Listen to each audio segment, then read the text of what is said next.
Winter of 1944.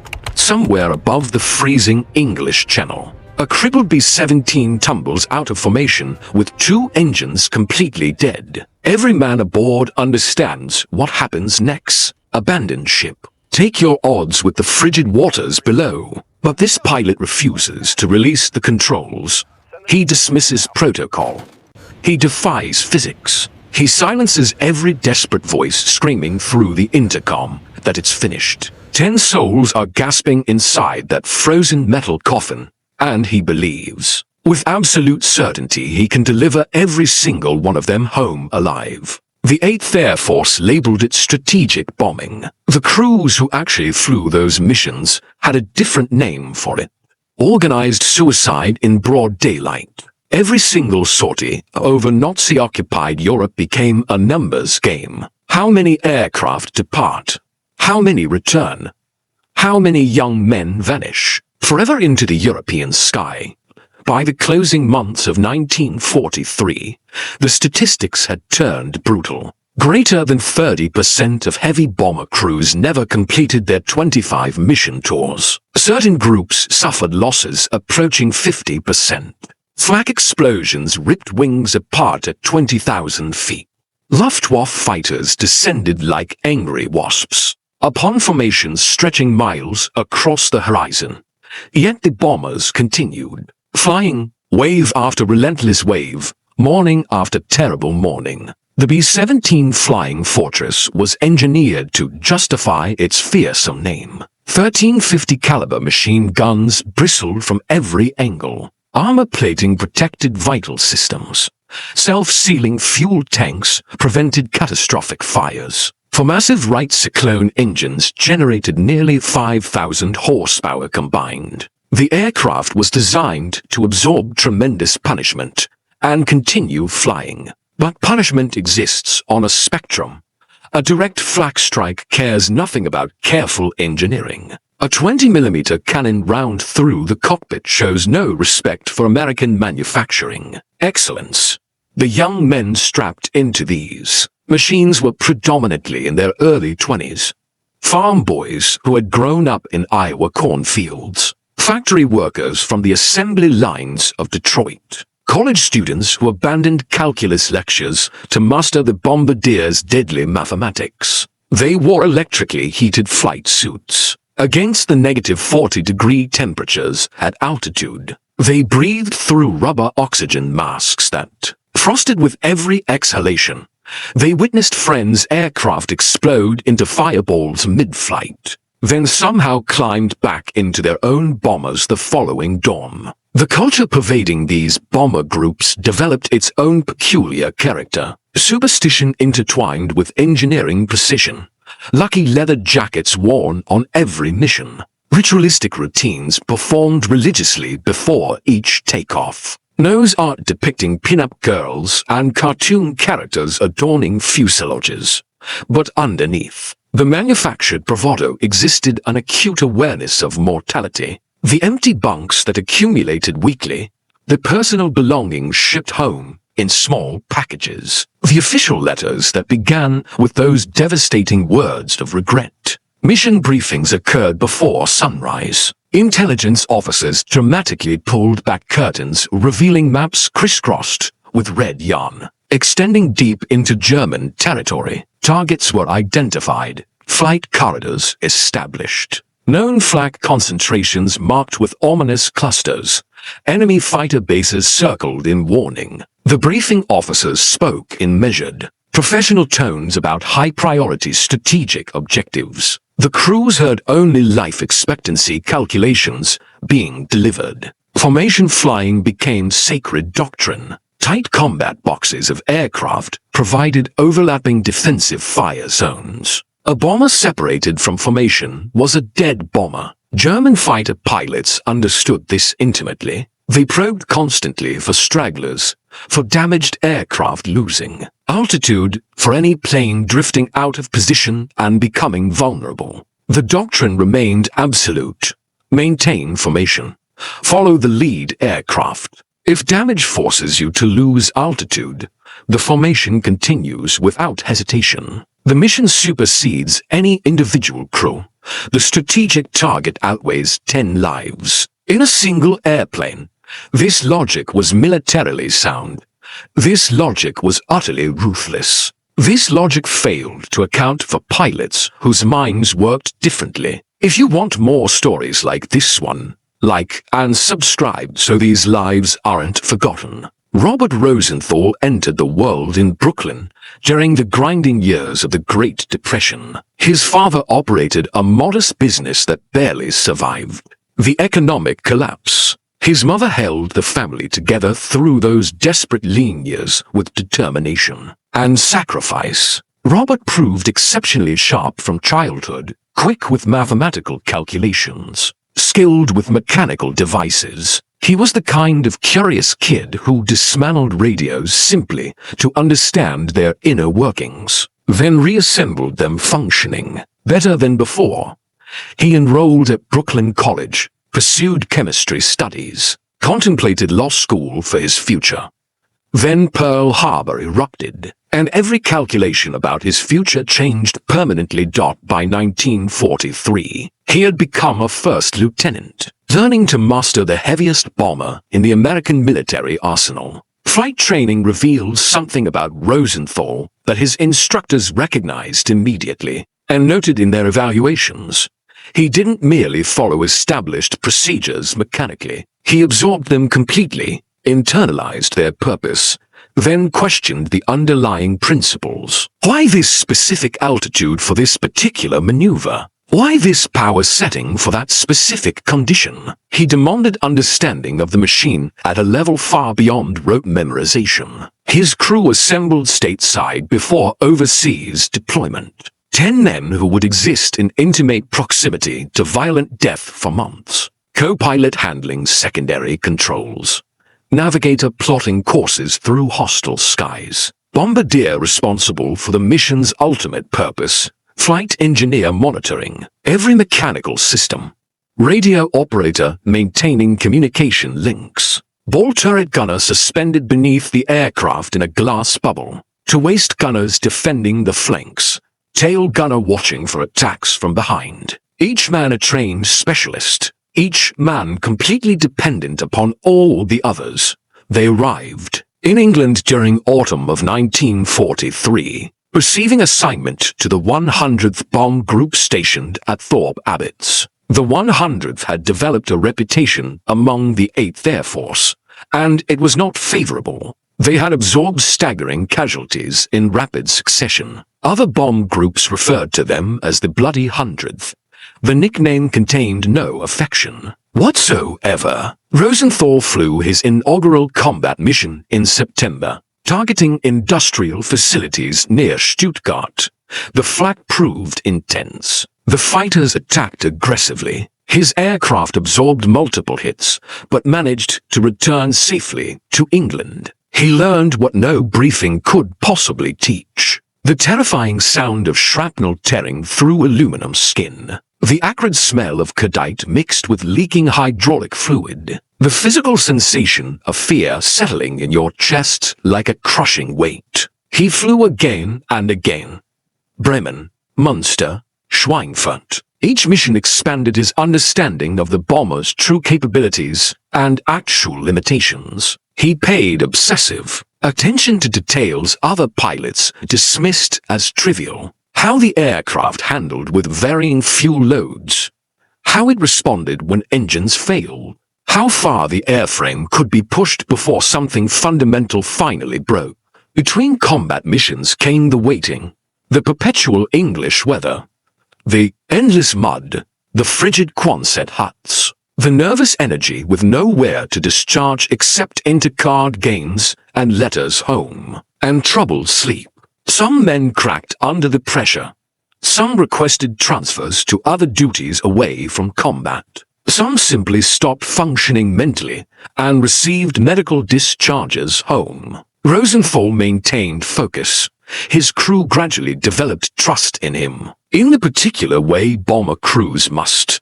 They observed his meticulous preparation. They witnessed his composure under enemy fire. They noticed how he brought them back when other aircraft never returned. Trust within a bomber crew is never sentimental. It is ruthlessly practical. It represents survival itself. By early 1944, Rosenthal had completed more than a dozen combat missions. He had witnessed formations torn apart by concentrated attacks. He had watched B-17s spiral earthward, trailing fire and smoke. He had monitored radio transmissions from pilots who understood with terrible certainty they were not reaching home. And he had developed a personal theory that contradicted everything the Army Air Force officially taught. He became convinced a crippled bomber could successfully return home flying alone, without formation protection, without altitude advantage, without half its engines functioning if absolutely necessary. He believed the mathematics supported this conclusion if you understood the aircraft completely, if you remained willing to operate beyond the flight manual's conservative margins, if you prioritized crew survival above rigid doctrine. He never advertised this unconventional theory. The group commander would never approve such deviation. The operations officer would recite regulations prohibiting it. Fellow pilots would consider it dangerously insane. So he maintained his conviction privately, a personal belief constructed from careful observation and logical analysis. A contingency plan for a situation he desperately hoped would never materialize. The mission briefing on February 25, 1940 revealed a target that silenced even experienced crews. The Messerschmitt Aircraft Factory Complex at Regensburg, located deep within southern Germany, more than 600 miles from English bases, beyond fighter escort range for most of the grueling journey. The strategic logic seemed straightforward. Regensburg manufactured the F-109 fighters in substantial quantities. Destroy the factory, and you diminish German fighter strength. Simple arithmetic. Except the Germans recognized exactly how valuable this target was. They defended it with everything available. Weather conditions proved marginal. Low clouds blanketed England. Fog materialized at altitude. Conditions that made formation assembly extremely difficult and dangerous. But the mission received approval anyway. Maximum effort ordered. Every available bomber participating. Rosenthal and his crew walked toward their assigned B-17 in the pre-dawn darkness. The aircraft sat cold on the hard stand, frost coating the wings. Ground crews had already completed their pre-flight inspections, but Rosenthal performed his own careful walkaround anyway. A personal ritual, a method of knowing the machine before trusting it with 10 lives. Engines fired with coughing bursts of blue exhaust smoke for massive radial engines turning over sequentially. The combined sound thundered across the airfield. Dozens of bombers awakening simultaneously. The pungent smell of high-octane aviation fuel and thick engine oil. The vibration transmitted through the entire airframe. Takeoff proceeded routinely. Formation assembly proved considerably more challenging. Visibility remained poor throughout the climb. Bombers circled the field endlessly, ascending slowly through multiple cloud layers, locating their assigned group, finding their designated position within the combat box. The process consumed more time than planned. Fuel burned. Engines strained. They crossed the channel maintaining formation. Altitude 24,000 feet. Temperature plummeting far below zero. The English coastline faded behind them. Ahead stretched occupied Europe. Ahead waited German fighter bases on high alert. Ahead lay the flak belt surrounding every strategic target. The first Luftwaffe fighters materialized over Holland. Focke-Wulf 190s attacking in pairs. They executed head-on. Bosses at combined closing speeds exceeding 500 miles per hour. The B-17's guns hammered in response. Spent brass casings rained down inside the aircraft, clattering across metal floors. The fighters peeled away, reformed, attacked again. Rosenthal maintained position religiously. The lead bomber established the pace. The formation held tight. This was doctrine, This was survival. But bombers were already falling. He observed one to the left suddenly lose an entire wing section. It tumbled earthward. No parachutes emerged. He watched another streaming fire from the number 3 engine nacelle. It dropped away from formation. The remaining aircraft closed the gap and continued onward. Over Germany proper, the flak barrage commenced. Black bursts blooming at altitude. Each explosion represented shrapnel expanding at lethal velocity in all directions. The pilots could not evade. Formation flying demanded steady course and consistent speed. They flew directly through the flat field because the target demanded nothing less. The bomb run represented the absolute worst segment of any mission. Long, agonizing minutes of straight and level flight while the bombardier made final sight adjustments. The aircraft essentially belonged to the Norden bomb site now. The pilot simply maintained precise heading. The flak gunners below understood this completely. They knew the bombers could not maneuver during this phase. They adjusted their fire accordingly. Bombs away, the B-17 lurched upward dramatically, suddenly lighter by 4,000 pounds of high explosives. The formation commenced its turn away. From the burning target, the flak continued unabated. The fighters returned with renewed ferocity. Then Rosenthal's aircraft absorbed a devastating hit. A flak burst detonated close enough to rock the plane violently sideways. Shrapnel punched through the fuselage in multiple locations. Warning alarms sounded throughout the cockpit. The number 2 engine was trailing thick smoke, oil pressure dropping rapidly toward zero. He feathered the propeller immediately and shut down the dying engine. 3 engines remaining. The formation was already pulling away. Standard procedure. They could not reduce speed for stragglers. He increased power on the remaining engines. The B-17 struggled desperately to maintain position. Fuel consumption increased dramatically. He performed rapid calculations in his head. Range versus remaining fuel. Speed versus altitude.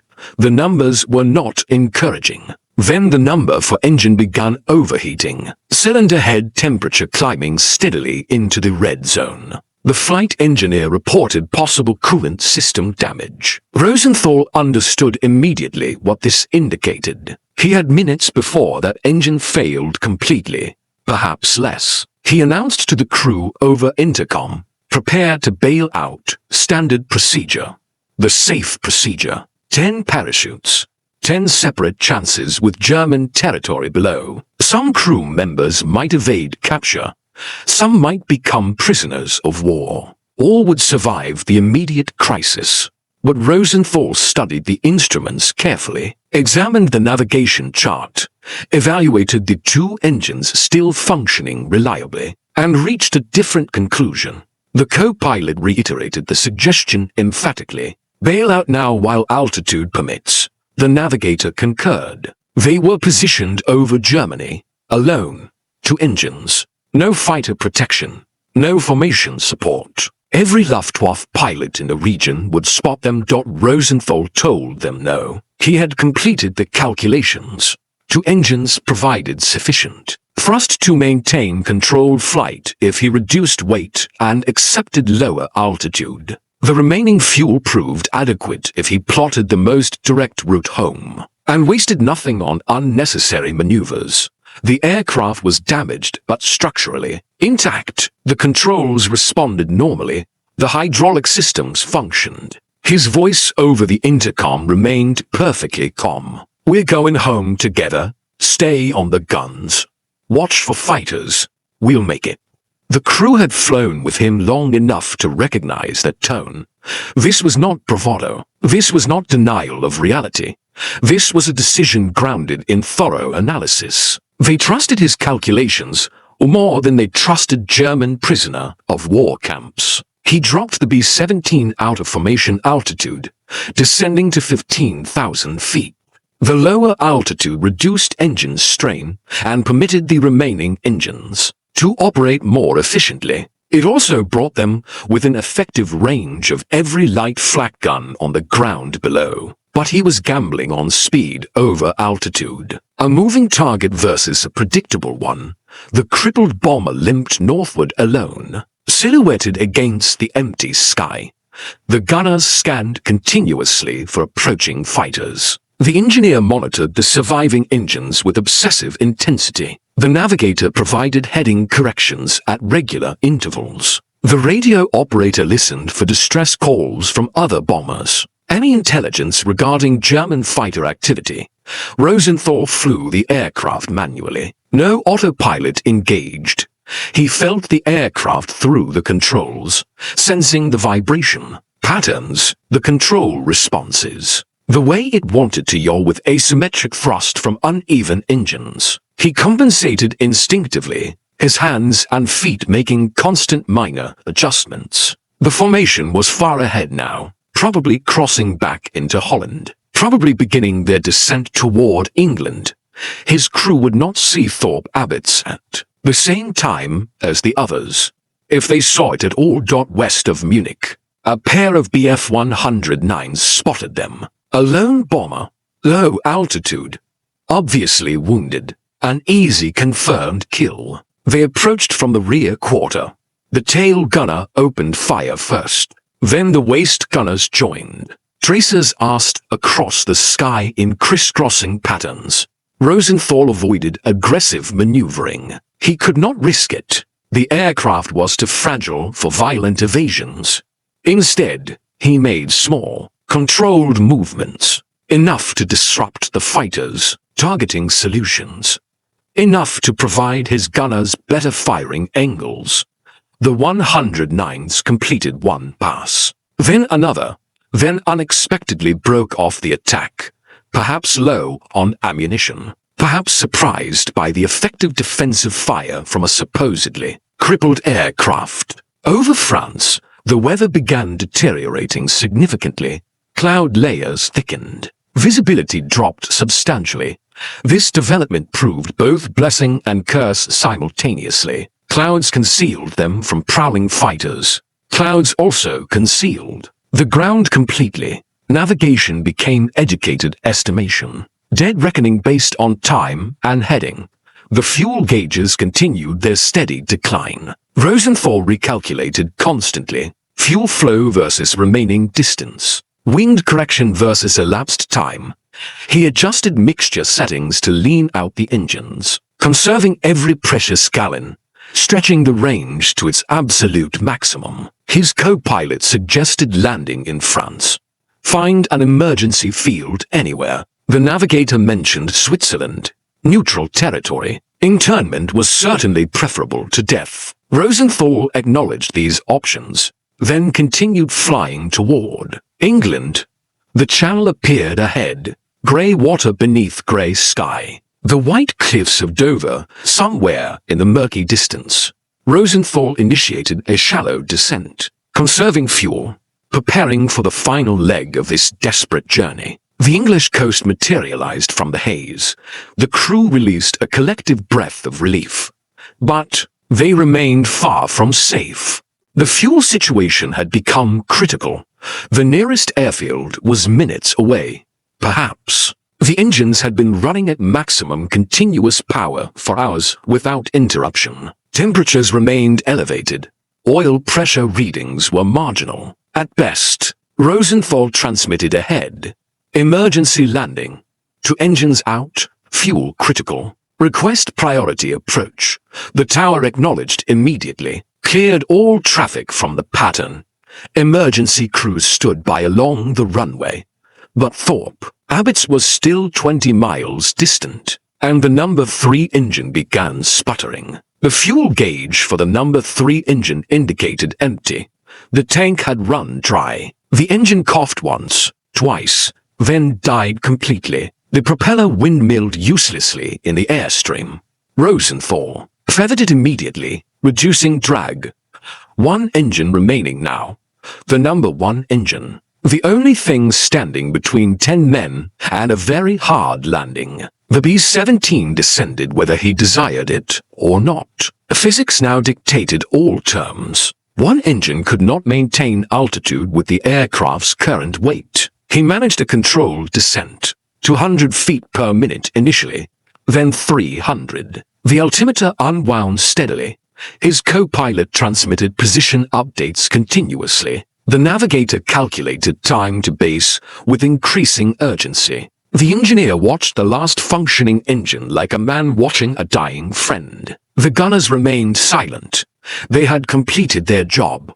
Now everything depended entirely on the pilots. Rosenthal scanned ahead desperately, searching for Thorpe Abbots, searching for the runway, searching for any flat piece of English farmland if circumstances demanded it. The clouds hung low, perhaps 800 feet ceiling. Below that weighted ground, trees, buildings, stone walls that would tear an aircraft apart instantly. Airspeed became critical. Too slow, and they would stall catastrophically. Too fast, and he could not stop on the runway. He balanced this equation with throttle and trim, flying the razor-thin margin between two different types of death. 5 miles out. Altitude 600 feet. Still descending. The tower transmitted wind direction and velocity. Runway alignment confirmed. He would have a tailwind on approach. Not ideal. But there was no fuel remaining to circle and approach from the opposite direction. One chance only. For miles. The number 1 engine temperature climbed into the red zone. The engineer reported possible imminent failure. Rosenthal acknowledged without visible emotion. He needed 3 more minutes from that engine. Just 3 more minutes. 3 miles. Altitude 400 feet. He could see the base now.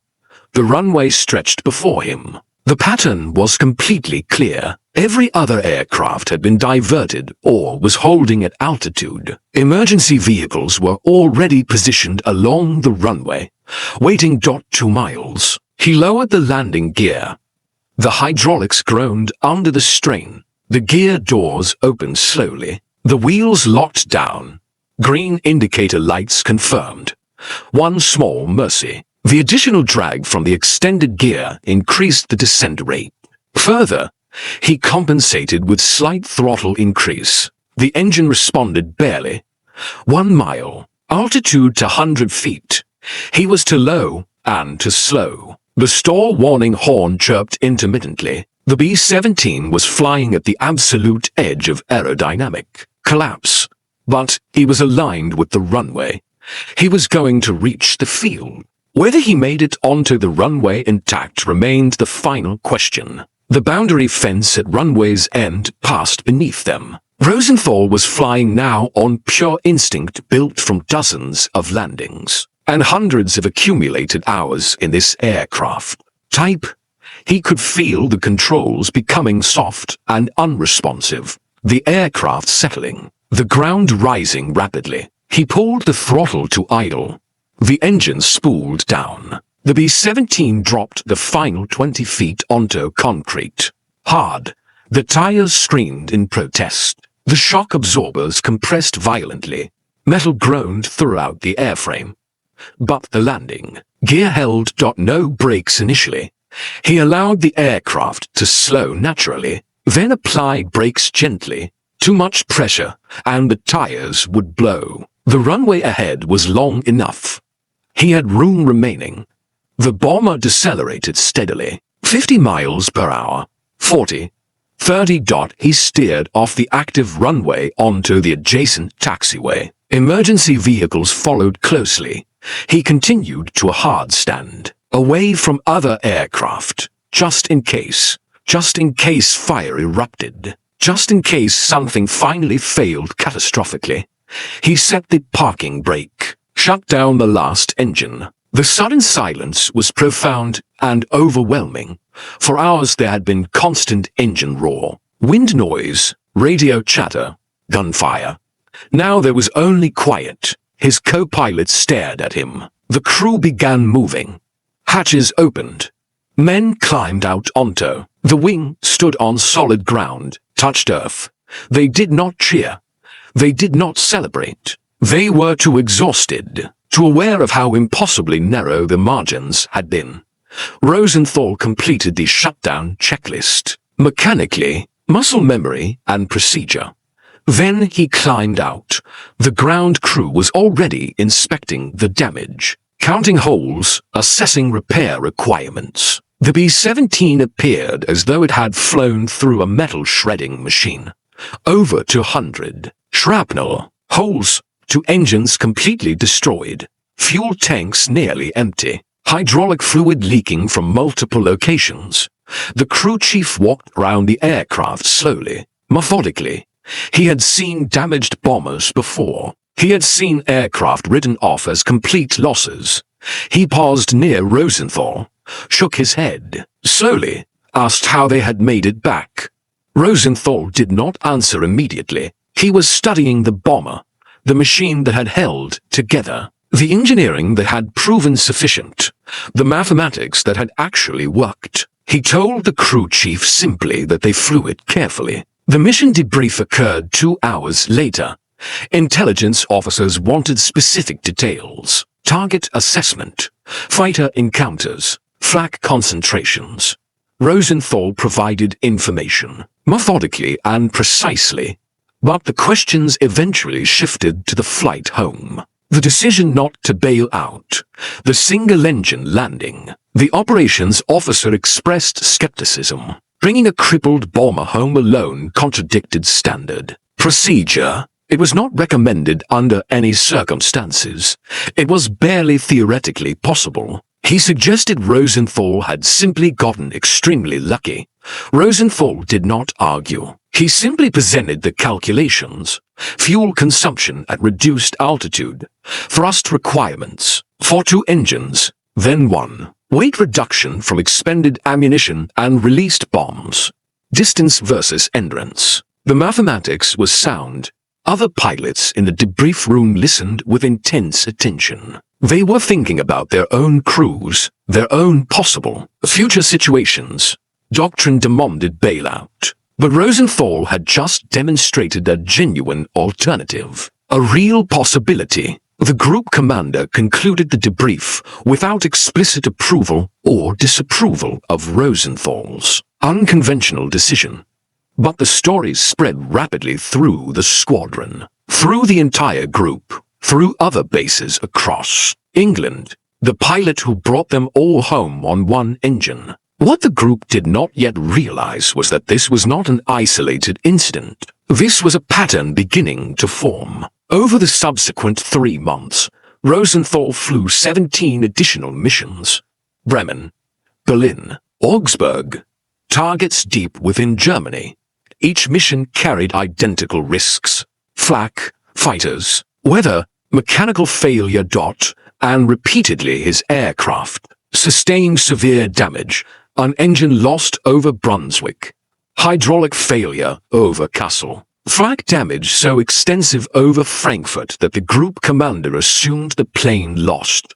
Each time, Rosenthal brought the crew home. He refused to abandon aircraft that other pilots would consider completely unflyable. He developed a reputation for improvisation, for understanding the B-17's true margins better than the engineers who had designed it. On a mission to Posen, his bomber lost 2 engines and half the rudder surface. The conventional response demanded bailout over friendly territory. Rosenthal calculated a different solution. He trimmed the aircraft to compensate for the missing rudder surface. He used asymmetric thrust from the remaining engines to maintain directional control. He flew 300 miles back to England at 4,000 feet altitude. The crew never questioned his decisions anymore. They had learned through repeated experience that his calculations worked, that his understanding of the aircraft was comprehensive, that his priority was always bringing everyone home. Other crews began requesting transfers to his command. Pilots wanted to learn his methods. Gunners wanted the survival rates his crew consistently demonstrated. By May 1944, Rosenthal had completed his first tour of 25 missions. Standard rotation meant returning to the States. Training duty, a break from combat. He volunteered to remain in England. Another tour, another 25 missions. The odds of surviving 50 missions were statistically negligible. He understood the mathematics perfectly. He stayed anyway. The Air Force began studying his techniques formally. Operations officers interviewed his crew members. Engineers examined the damage patterns on his aircraft. They were attempting to quantify what he did that others did not. Part of it was technical knowledge. He knew engine performance curves from memory. He understood structural load limits precisely. He had studied aerodynamics beyond what standard flight school curriculum taught. Part of it was decision-making under extreme pressure. He did not panic. He did not freeze. He processed information rapidly and acted on logic rather than fear. But part of it was something harder to quantify. A fundamental belief that the machine would hold together if you understood it completely. That the mathematics worked even in extremis. That bringing everyone home was genuinely possible if you refused to accept alternatives. By August 1944, Rosenthal had flown more than 50 missions. He had become a squadron commander. His methods were now semi-officially recognized throughout the 8th Air Force. Pilots received informal briefings on his techniques. Stay with the aircraft longer. Understand your margins precisely. Calculate. Rather than react. The survival statistics for his squadron improved measurably. Fewer bailouts. More successful emergency landings. More crews returning intact. The Air Force never formally changed official doctrine. But in practice, on the flight line, the culture shifted perceptibly. The unofficial doctrine acknowledged what Rosenthal had demonstrated repeatedly, that sometimes the correct choice did not appear in any manual. That crew survival could depend on one person understanding the machine beyond standard procedures. That courage combined with logic changed outcomes. Other bomber groups began adopting similar approaches. Pilots pushed damaged aircraft further before abandoning them. Engineers provided better training on emergency procedures. The institutional knowledge expanded organically. The impact became measurable. 8th Air Force casualty rates declined slightly during late 1944. Not dramatically. The war remained intensely lethal. But at the margins, more men survived. More crews returned home. The statistical curve bent slightly toward survival. Rosenthal himself never spoke of heroism. When questioned about his decisions, he discussed mathematics, fuel calculations, engine performance parameters, weight and balance considerations. He framed everything in purely technical terms. The emotional component remained unspoken, but his crew understood completely. They knew the difference between a pilot who followed procedure rigidly and one who knew precisely when to break it. They knew that every landing at Thorpe Abbotts with full crew aboard represented a deliberate choice, a careful calculation, a refusal to accept the standard answer. By war's end, Rosenthal had flown more than 50 combat missions. He received the Distinguished Service Cross. His aircraft had returned from missions that should have ended in bailouts or crashes. His crew had survived against odds that claimed thousands of others. The 7 bridges referenced in the title refer to a specific mission sequence during April 1944. A series of raids targeting transportation infrastructure across Germany. Rosenthal's bomber group attacked 7 bridge complexes over 10 consecutive days. Each mission faced intense opposition.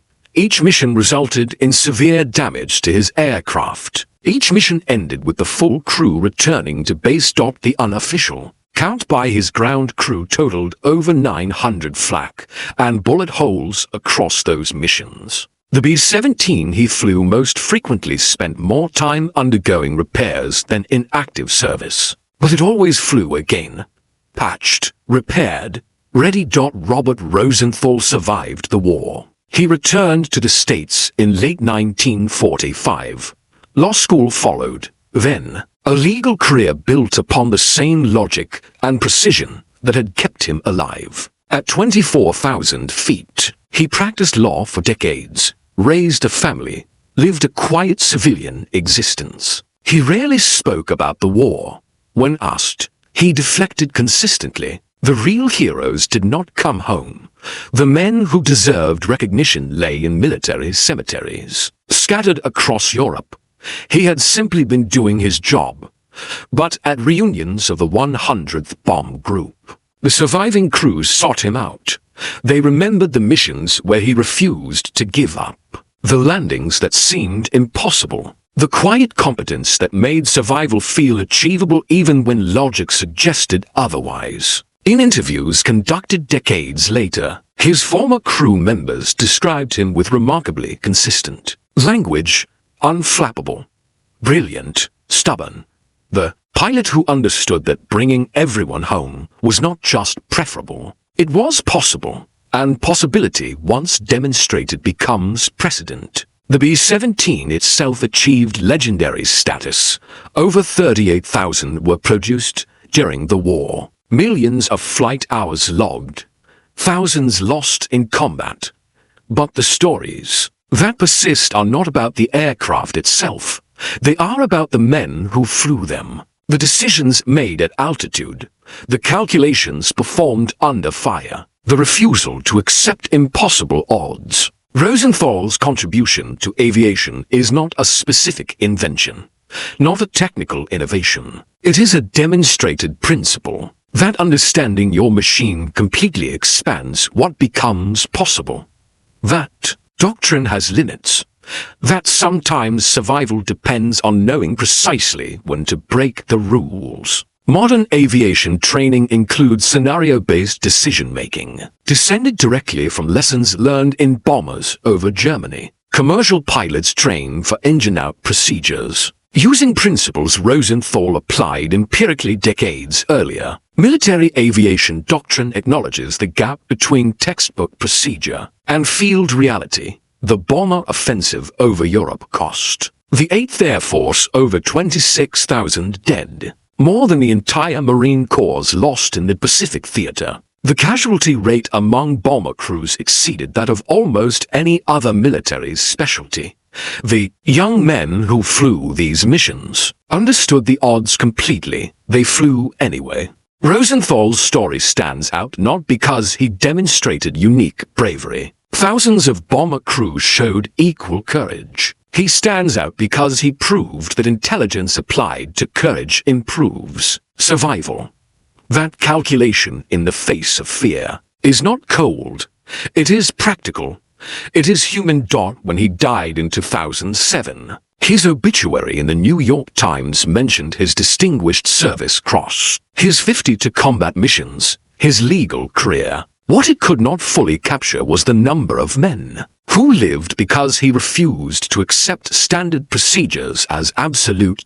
At his funeral, survivors from his crew attended. Old men now, remembering when they were young and terrified and trusting a 24-year-old pilot to make decisions with their lives. They spoke quietly among themselves about missions that should have ended differently, about the calculations that kept them alive. One crew member, interviewed years earlier, attempted to explain what made Rosenthal different. He said it was not fearlessness. He said Rosenthal was afraid like everyone else. But the fear did not override the logic. The fear existed alongside the calculation. And when the calculation said something was possible, he believed the mathematics more than the fear. That is the legacy. Not recklessness disguised as courage, not luck misidentified as skill, but the disciplined application of knowledge under pressure, the refusal to surrender to circumstances when alternatives exist, the quiet demonstration that competence and courage together change outcomes. The B-17s are mostly gone now. Museums hold a few dozen carefully restored survivors, polished and preserved. Very different from the battered aircraft that returned to Thorpe Abbotts with engines smoking and hydraulics failing. But the principle remains. Understand your machine, respect the margins, but know them precisely. When the manual says it is over, verify that conclusion, calculate, consider. act. Rosenthal brought 10 men home repeatedly when doctrine said it could not be done. He demonstrated that the line between possible and impossible is often thinner than official procedure acknowledges. That sometimes the best choice is the one appearing in no manual. 7 bridges, 52 missions, 10 crew members brought home every single time. The numbers are precise because the man who flew those missions thought in numbers. Fuel and weight and thrust and time. Variables in an equation where the solution was always survival. They dismissed the idea that a crippled bomber could fly. Home alone, they called it wishful thinking. They pointed to doctrine and statistics and common sense. And then he did it. Not once, but repeatedly. Until it was no longer remarkable. Until it became something other pilots attempted. Until the possible expanded to include what had been dismissed as impossible. That is how wars are won at the margins. Not through grand strategy alone, but through individual moments when one person calculates differently, acts on that calculation, survives, and in surviving demonstrates a truth that changes what others attempt. Robert Rosenthal never claimed to be exceptional. He insisted he was simply careful, methodical, willing to do the mathematics when others relied on instinct. Perhaps that is the real lesson. That heroism often looks like precision. That courage can be quiet. That the most important victories are measured in people brought home rather than targets destroyed. The sky above England is peaceful now. No formations of heavy bombers climbing through morning clouds. No flak bursts at altitude. No young men calculating fuel versus distance. While engines fail, but the principle persists. In every cockpit where a pilot faces impossible circumstances and reaches for calculation. Instead of panic.